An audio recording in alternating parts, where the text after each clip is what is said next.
Liith, Part 2.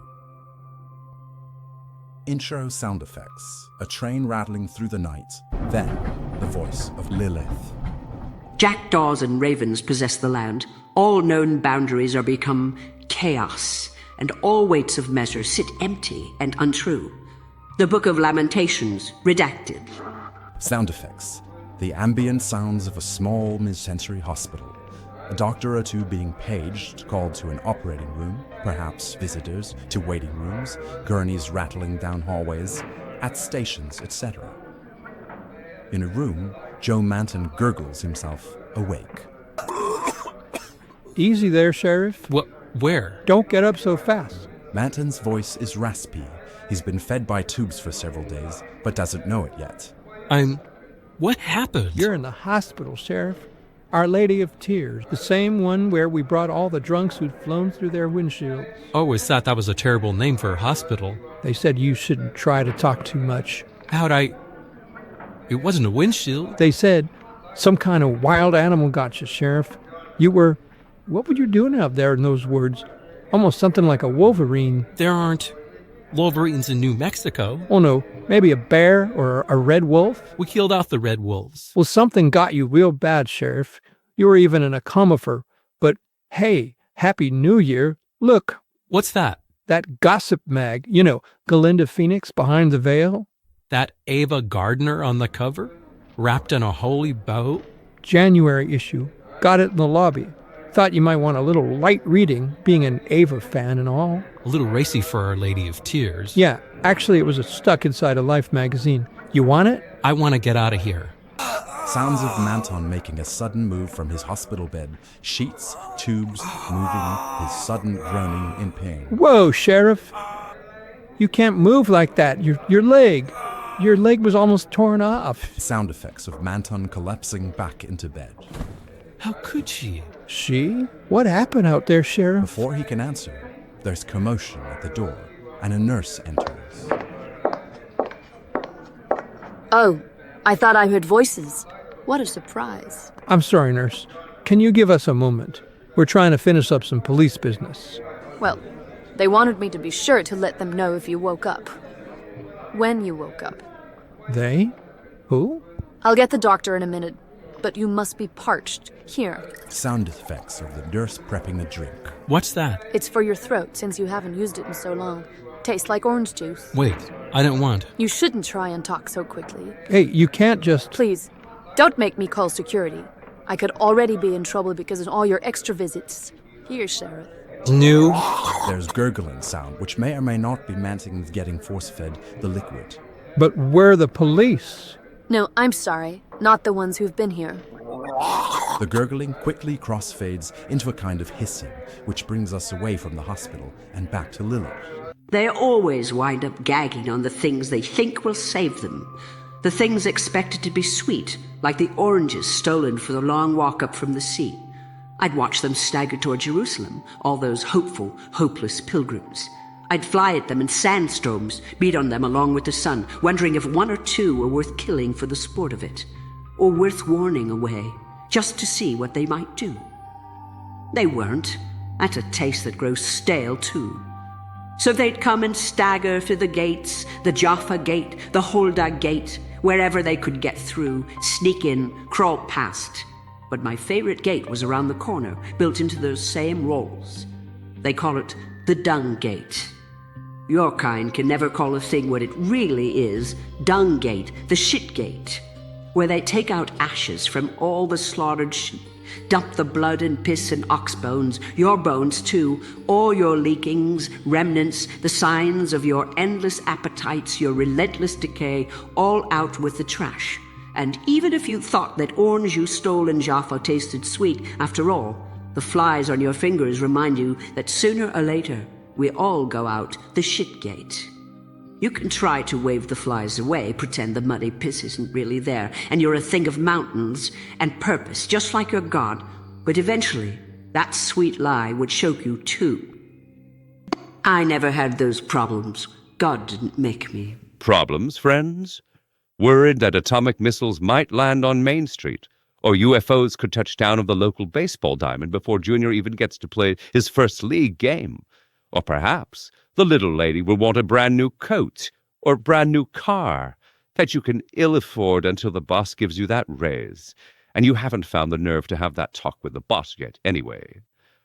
Life can be full of fret, big and small, high or low, with the answers just beyond our fingertips, which is why we recommend Doc Hoosier's original Soothing 7 tonic. A scientifically researched mixture from the finest labs in Europe, designed to smooth your stride and put pep in your step all at once. It mixes well with any evening beverage, and it's not just for the fellas. Stirred into that second cup of morning coffee after you get the house to yourself. And no matter what the day brings, well, with Soothing 7, it'll seem like heaven. Available at finer pharmacies everywhere. Soothing 7 for times like these. We'll be back with Galinda Phoenix and another glimpse of Behind the Veil right after this. Sound effects. Cries of pain, groans similar to the background of the Manton's railroad dream from the last episode. Except these are perhaps fainter, or at least fewer, and we're not outdoors, but underground, in a dark, damp tunnel. While we can't see that, the voices, both ambient and in the foreground, should reflect the dampness and darkness. You're back, Sheriff. What is this place? You know where this is, Joe. But I wasn't down here. Weren't you, Joe? Didn't you follow the train tracks down here, down through the Dung Gate, as you Americans called it? Or maybe it was just the Jew name, like the general of yours. Down through the shit gate, only to see what they told you later wasn't really there. Lucy Manton's 9-year-old daughter, who we will meet in real life later, speaks. Daddy? What? Lucy? No. I mean, you've seen children sliced through car windows on freezing highways or shredded in the backseats of Chryslers and Fords. Seen hot grease thrown in the face of little boys who are misbehaving, bone grinning back at you from a face after buckshot ground off all the flesh. That wasn't even the war, Joe. That was back home. Home sweet home. I was trying to... To what, Joe? To stop it? Is that what you thought you could do as sheriff? Stop things? None of us can stop what's coming, really. We're like particles caught by strong forces, weak forces, gravity, things we can't even control. Destiny is mapped out long before we even skittered into existence. Daddy! She wants you, Joe. She wasn't here. She's not anywhere, Joe, at least not with you. You really couldn't stop her. Damn thing, could you then? Or now? I wasn't here in time. There. Where the hell were you, Joe, puttering around in my beet garden behind the officer's quarters?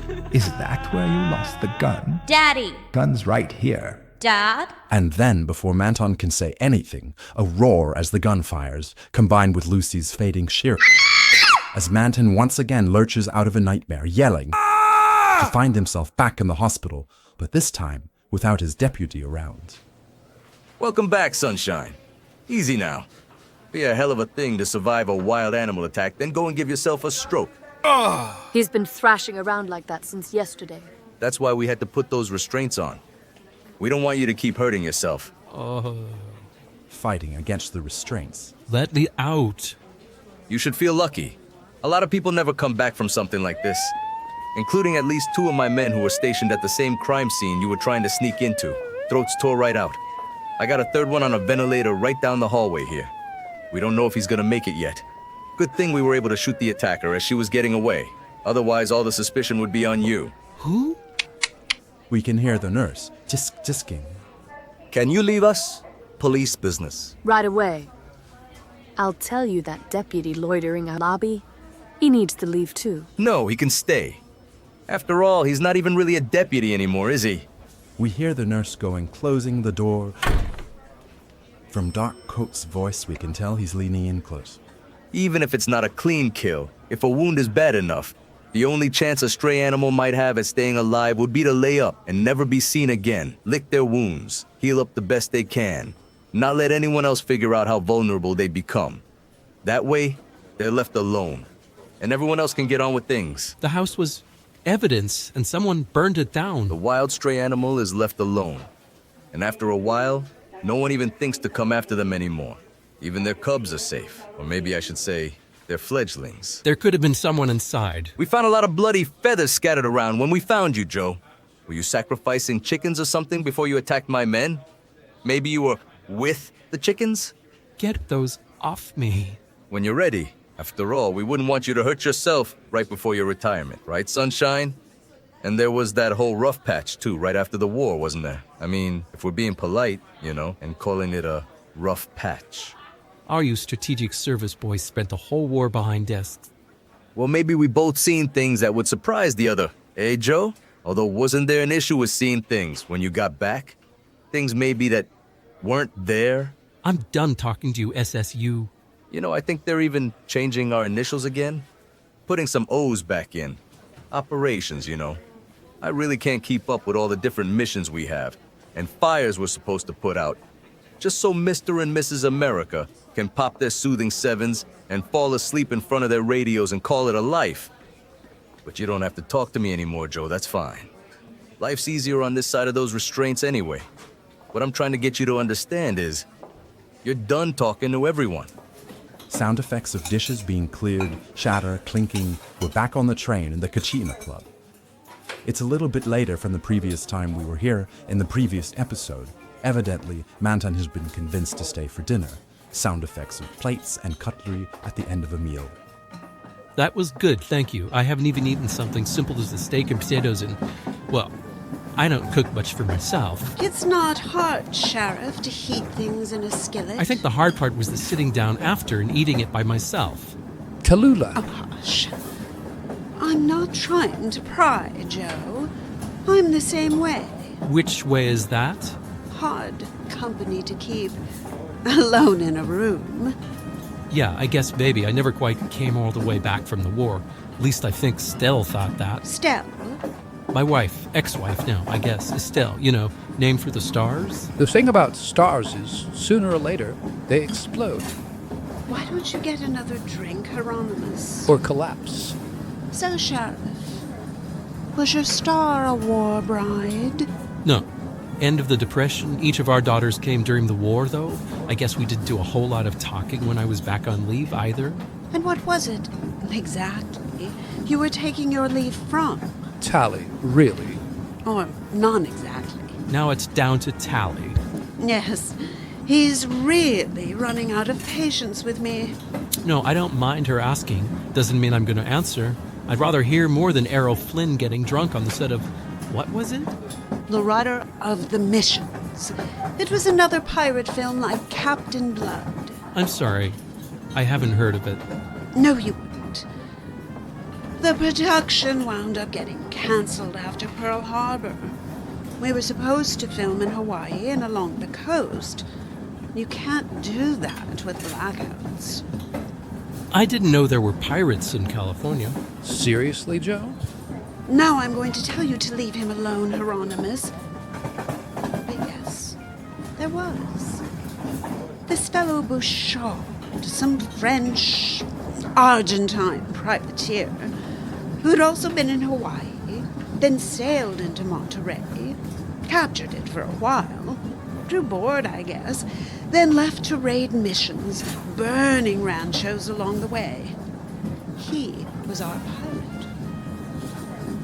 You can find at least one of everything in California if you look, and usually a dozen more by now.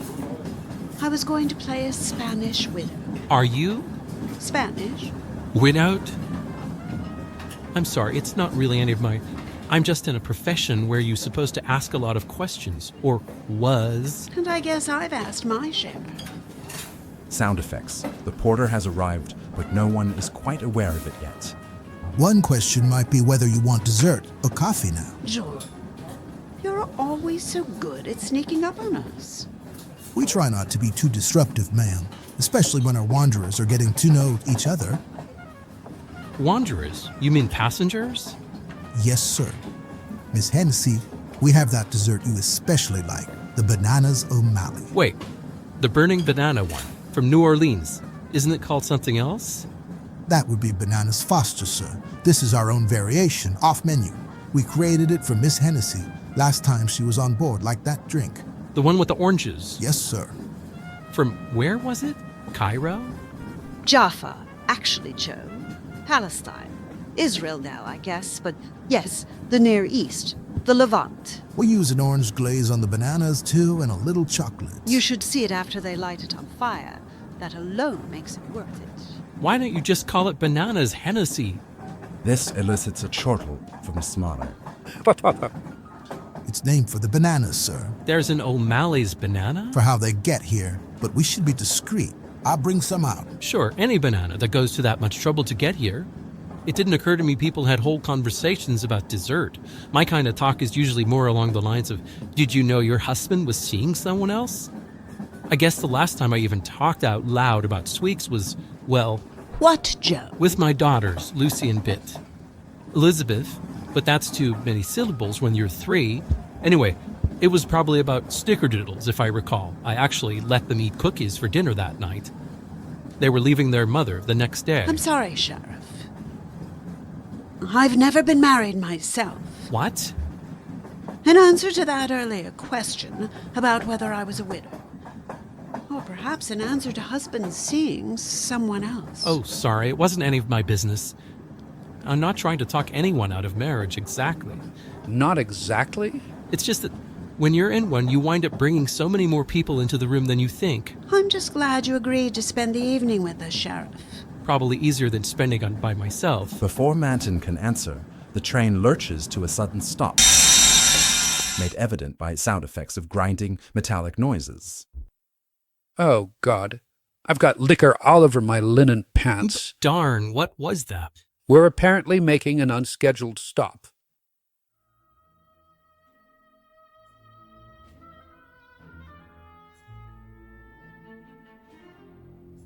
Pardon us now, Mr. and Mrs. America, as we pause our coverage of Cecco Banducci and the Silver Screen Orchestra, coming to you live from the Melrose Ballroom, playing songs of love and loss from some of Broadway and Tinseltown's greatest hits, from Auld Lang Syne to the Hollywood Sign and everything in between. And if you've been wondering where Behind the Veil has been in this brand new year, well, Galinda Phoenix has been in the field, gentlemen and ladies. We didn't want to tip our hat or show you our hand, but she's ready to come to you now with this very special live look behind the veil. Galinda Phoenix's voice will have a more wind-blown, echoey, live sound to it, and as she is indeed outside the confines of her usual studio. Happy New Year, dear listeners, as we take you not only behind the veil, but behind the lines, so to speak, away from the warm comforts of our Monarch Network studios, located where Hollywood and Sunset Boulevards conjoin like undulating rivers, and off into the far reaches of the San Fernando Valley. We're speaking to you live, much the way Edward G. Murrow might have been when reporting from London during the Blitz. Though I assure you, we're not in that kind of danger, at least not yet. But we are indeed surrounded by fire and smoke, not from bombs, but rather from the smudged pots that retired cowboy actor Harrison Hall and his put around the orange groves he owns, here where Sunland and Tijuana give way to the arroyos and chaparral that have stood sentry on these parts for thousands of years. The little chimneys sputter and burn, and flames lick out. Smoke congeals, all to try and keep the orange gold on these branches from freezing on this chilly January night. If you think Los Angeles is just sunny, sandy days and glittering premieres, please reconsider, dear listener. The desert can be raw and unforgiving too, and entire crops can be lost in one night's cold snap. But we're here, not prisoners, though not quite guests, to paraphrase A Winter's Tale, on this land of halls, the original Brazos buckaroo himself, whose own career ended in controversy, perhaps infamy, but whose ranch lands have an infamy of their own. It's said that gatherings, perhaps even rites, of the Golden Vista Temple were often held here, mixing scientists from the Jet Propulsion Lab with industrial tycoons, Hollywood celebrities like Hall, acting buddies like Walter Huston and Louis Stone, gal pals like the enigmatic Tallulah Hennessy, sensuous sirens of every stripe, and even occasional visitors like Dr. Gill Silks, which is why we're here tonight, to go even deeper behind the veil.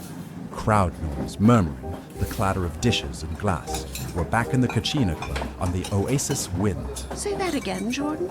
It's the... what? Well, the firebox under the engine. Slight blockage, perhaps. Oh. Shh. We're not telling everyone. Let's just call it some sheep on the tracks. Our little secret. Sheep? Someone's flock got away? We'll say they're just desert bighorns. That's more romantic. We'll be here a bit. Time for the smoke. If you want to step outside and look at the moon. Oh, I'd rather stay in here and have another cocktail. Why not just bring them outside? Because we don't have them. The sound of a fork tingling against the glass. These are empty. I will see about refills, but you really shouldn't miss this moon. It's rather illuminating. I thought that's what observation cars were for. Indeed, unless they're stopped, sir. Then you might miss something. Ambient nighttime sound effects tell us we're back with Galinda Phoenix. But why then are we here, dear listeners, at Harrison Hall's ranch, under a darkened moon, among the sparks and smell of the smudge pots? What brought us here was a message, a particular message that seemed like it might shed light on the mystery of Dr. Silks taking his own life. Now, we don't just grab our coat and run out the door every time we get a letter, but this one, listeners, well, we needed to be sure we didn't miss something as we seek to bring out the steely truth under the golden glitter. This message was written on a piece of Silk's own stationery, and so we came, and now we wait for the sender to show himself, or herself, perhaps. As for the coat I grabbed, the thick beige one from Bullock's Wilshire, to keep me warm against the night, I doubt this coat will ever truly be beige again. Sound effects. Door opening, closing, feet on wood floors, heavy footsteps, perhaps a bag or two dropped on the floor. Deputy Doug has just brought Manton home from the hospital. Well, Sheriff, how does it feel to be home? What? I left those Christmas lights on the whole time? No, I came by earlier to tidy up a little. I turned them on to make the place feel a little more homey. Oh, wow. That tree must be so dry now. Whole place could have burned down with the heat from those things. Some clatter as he goes to unplug the lights. Well, you had the presents all wrapped up underneath. It looked pretty. Well, it looks like a haunted house. I thought maybe you'd been expecting the girls, before... Before what? You were attacked. No, Stell took them out to California for the winter. But why? She says it's warm out there. It's warm here. Except when it freezes. Everyone thinks it's hot all the time there, but I got a cousin in San Bernardino who says...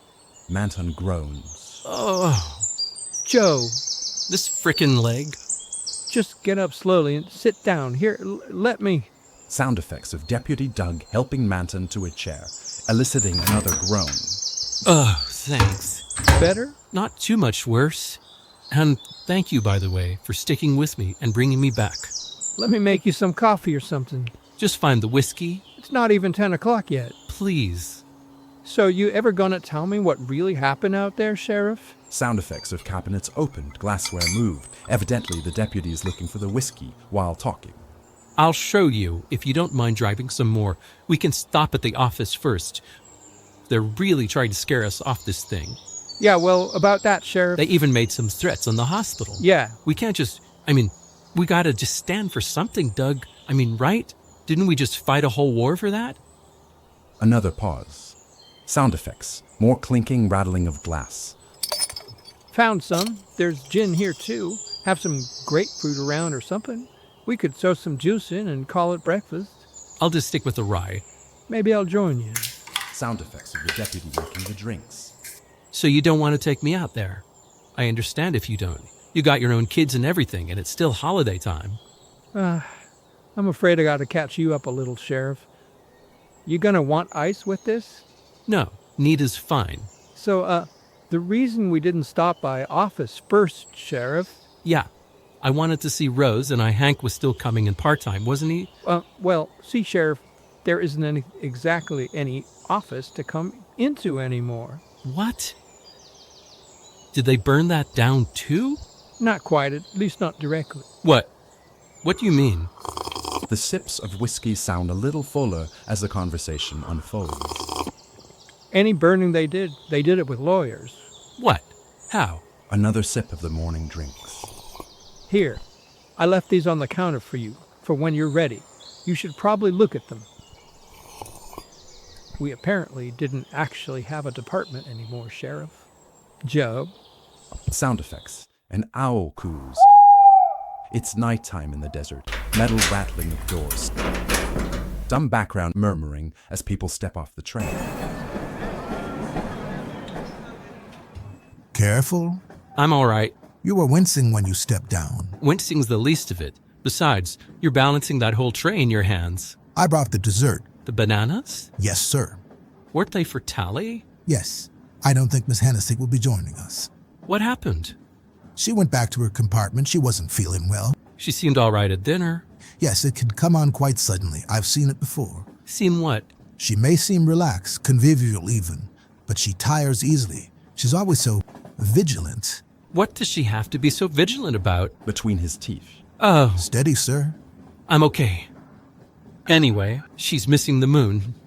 Yes, though she doesn't always do well in a crowd. All these people milling around? Yes, she says everybody's always tried to tell her stories, inflicted their own lives on her. Everyone wants to get into pictures, you know? So is that what I was doing at dinner? Inflicting? I think she's fond of you, sir. Sound effects of Manton lighting the smoke and puffing on it. She'd make a good cop with all those questions. The two of you seem to share a certain point of view. Really? Because I don't really care who's trying to get into pictures or not. More rattling around from the porter. Would you stop that? The tray folds into a little table, sir, for the dessert. May I borrow a match? I'm sorry, but it's hard to really care about flaming bananas either. We only have a limited amount of time to light them for it to work, before the alcohol evaporates, to honor the chef's efforts. Well, how long are you planning to be out there? We'll be stopped for a bit. Because of the firebox? Yes. Nonsense. Fireboxes are on steam locomotives. This is a diesel. So what have we really stopped for? You know about trains. A little, from the war. I worked to commandeer some. Some? More than one? One in particular. Sound effects outside in the night. The idle train huffing, the owl again hooting. And you still haven't answered my question about the firebox. Yes, well, I wanted Miss Tallulah and Mr. Smalley to consider that things were under control. Aren't they? Of course, it's just that there was a sudden loss of power to the generators, then a loss of speed, and we have a grade coming up in a few hours, so we thought we'd check. Precaution, really. So why lie about a firebox? I work with lines with steam engines, too. It was more of a fond memory than a lie. And for your less favored passengers, you just tell them there's a goat on the track. Sheep, sir. Big horns, quite majestic, inspirational, and it sounds better than losing speed, especially on a line like the desert oasis. Another way of being discreet. Yes, sir. Like with bananas? Yes. Why do you have to be discreet about bananas? Because we smuggle them in, sir. The good ones are going extinct in the wild. A pause, as this wasn't the answer Manton was expecting. I see. And the non-wild, for that matter. Would you happen to have those matches? Use my stogie. That might affect the taste. Of the dessert? The banana's O'Malley, yes. Which is still not named for Miss Hennessy. No, but she named them for another pirate. Another one? From the movies? What was his name? Her name. May I? The matches? I don't care. Thank you, sir. Sound effects of the porter lighting the dessert with a sudden whoosh. That's bright. All those colors. Fire in the desert night. Soon people will gather around huddling together, hoping. For some free dessert? For protection, a vision perhaps, some reassurance that they can fear no evil, in spite of everything lurking just out of sight. Like goats. Like demons, sir, and hauntings. The cooing of the owl. The whoosh of the flaming dessert. The whoosh cross-fades into the ambient sounds back at the ranch and orange crows of Harrison Hall and the live broadcast of Galimba Phoenix. And so we wait, dear listeners, for a sign in the dark. A sign from the person who summoned us here, hinting that all was not as it seemed in the home of Dr. Gottfried Silks. As for the message itself, that brought us on what some might call a goose chase.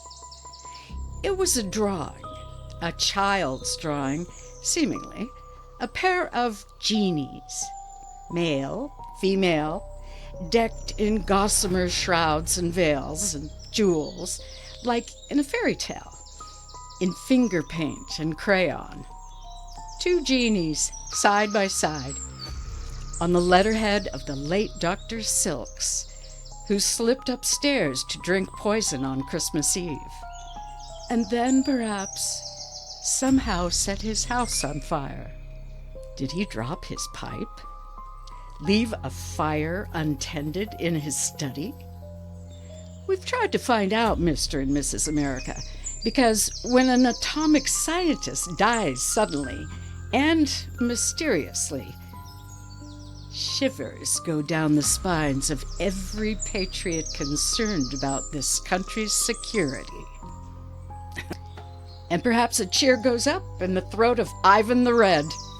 Yet we've heard nothing from Silk's war bride, Jessie, who has vanished completely from the public eye and taken their daughter, Callie, with her. Where could they be? Honestly, listeners, I'm not sure how these smudge pots can really save a crop if your oranges wind up tasting like cigar ash. So, as we were left wondering about Jessie and Callie, this letter arrives with the two genies and the words, "Ask Des," written in someone else's hand. Not the child who did the drawings, a finer kind of penmanship. The same hand that wrote down the address of Harrison Hall's ranch. Ask Des. Des was the housekeeper in the Silks household, a young woman from this area, an Indian, a Navajo. And let me tell you, listeners, how these two genies led us to realize that we might have been deceived about things. That you, Mr. and Mrs. America, might have been deceived as you try to get a full night's sleep in this atomic age. Genie, Genie. It's a phrase from the Navajo language. Genie, Genie.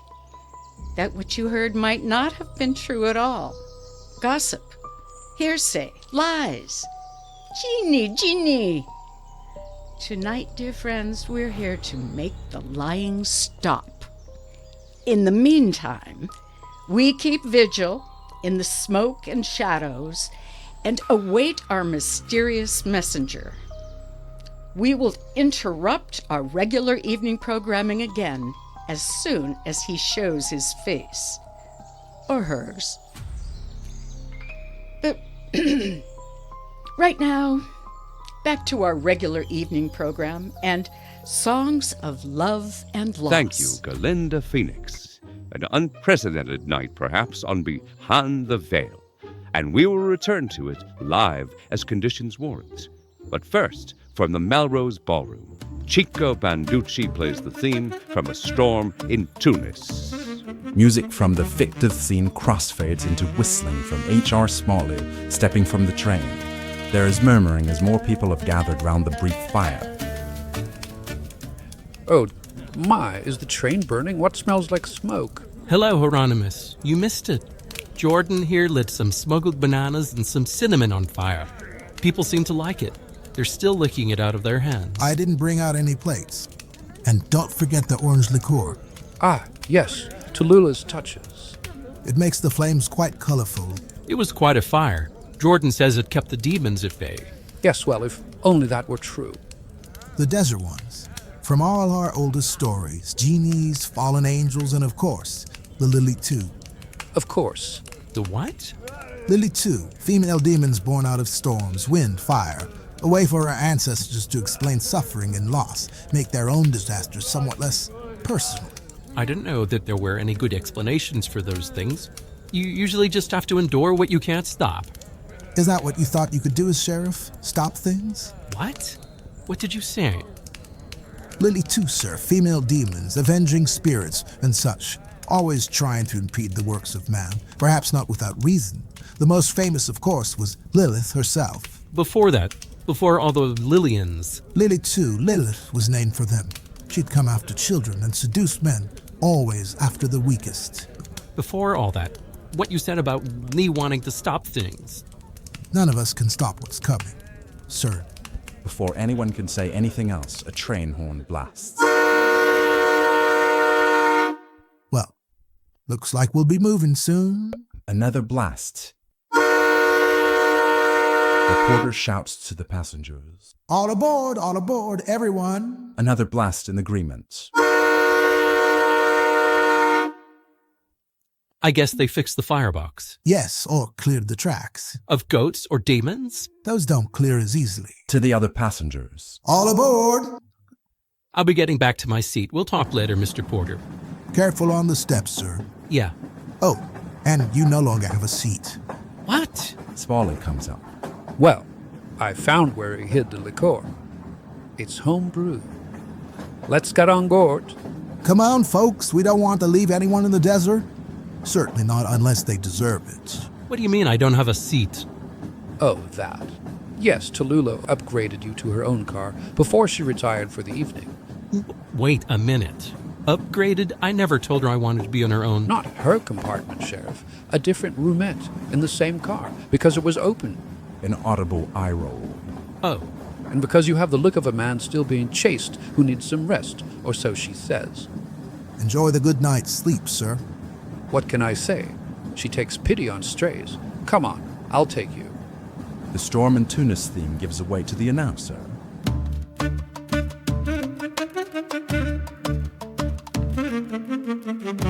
Ladies and gentlemen, I'm informed we'll be going back now to Galinda Phoenix. Coming to you live from Harrison Hall's Tahunga Ranch. Sound effects of ambient wind. Night sounds at the ranch. Listeners, there's someone coming through the palm fronds and citrus leaves right now, coming right toward us. No, wait a minute. Make that two someones. We can see their shadows. Sound effects back at the train. What can I say? She takes pity on strays. Come on, I'll take you. Wait a minute. The porter I need brought to get your to my bags already. suitcase. Pictures and everything. All the comforts of home, eh? Sure, if you like blood on the walls. Thanks. Sound effects back live at the ranch. They're coming closer now. Looming shadows in the smoke. It seems to be a man and a woman. A young woman, perhaps, waving. No, something in her hands, on her arm. What? A falcon? Sound effects back at the train as it gets ready to leave its unscheduled stop. Final call, all aboard. Sound effects inside the train. Metallic doors opening, banging shut, etc. Here you go. Home sweet home. Bed pulls down, and the bathroom and shaving are 3 steps away. Thanks. Well, thank Tallulah. You can see the rooms even have the same design on the wall as the Kachina Club, so no one feels lost. At least, you know none of the swells. Sound effects back at the concentration camp from Manton's Dream. After all, Joe, it's not like you were really lost. You always knew things would end up here. End up like this, one way or another. Sound effects, the train doors closing. Last call, doors are closing. If you're not on board now... Sound effects, live at the ranch. No, not a falcon. It's some kind of owl. Sound effects of the desert oasis outside doors banging shut. Then it's just you and the moon. Locking the door. And everything else out here tonight. The sound of an owl. And wildcats shall make alliance with wolves, and goat men shall cry in the night. There Lilith shall find repose, and make of it a home. The book of Isaiah, reclaim it.